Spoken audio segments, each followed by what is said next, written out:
जय जगन्नाथ सांग मैंने देखो तो आज पूरा स्पेशल आइटम हो बुझे ना पनीर कैप्सिकम ये अच्छी ग्रीन मटर बुझे ना ये गोटे भल आइटम पूरा स्पेशल आइटम ये मसला होगी रही देखुन ना टमाटो ये रही बुझे ना ये पिज कराऊे देसी टाइम देसी टाइप पूरा घर जन टमाटो पोड़ा जो हुए कि पूरा देसी आम तो चुली पोड़ा हो पारे गैस पोड़ा हो कौन करिया गरीब अनुष्ठान बुझे आ बाहर रही जेहेतु आम टमाटो कौट चूल पोड़ा खाइमु से कहबनी किंतु भाई कौन करिया बर्तन भाई गोटे परिस्थिति कौन है आपन को कहला भी दुख मत कहला दुख लगुच गोटे पिला जिम जाऊँगी सी आसिक पैसा न खाई आम पैसा आसिक खाऊँ बर्तन भाई आम परिस्थिति जा आप देखे दिन दीपर बुझे ना ये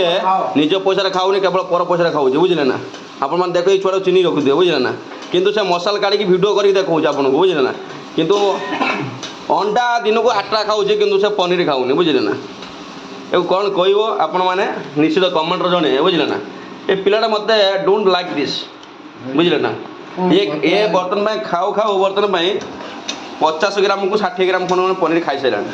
आप देखुए ये पनीरटा के सफ्ट अच्छी बुझे ना पनीरटा के सफ्ट अच्छे भजा है भी बुझे कि किंतु आम ओडिशा भी पनीर बहुत सफ्ट अच्छी भाजला बुझे कि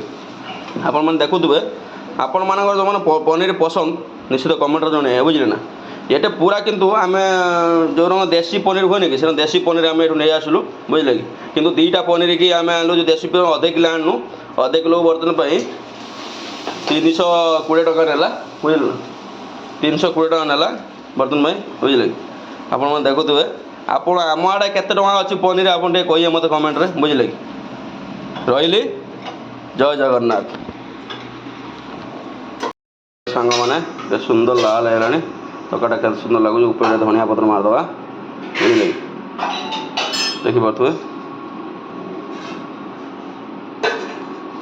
टेस्ट तो बढ़िया होती मुझे खाइला पर आपको जनइबी बुझे।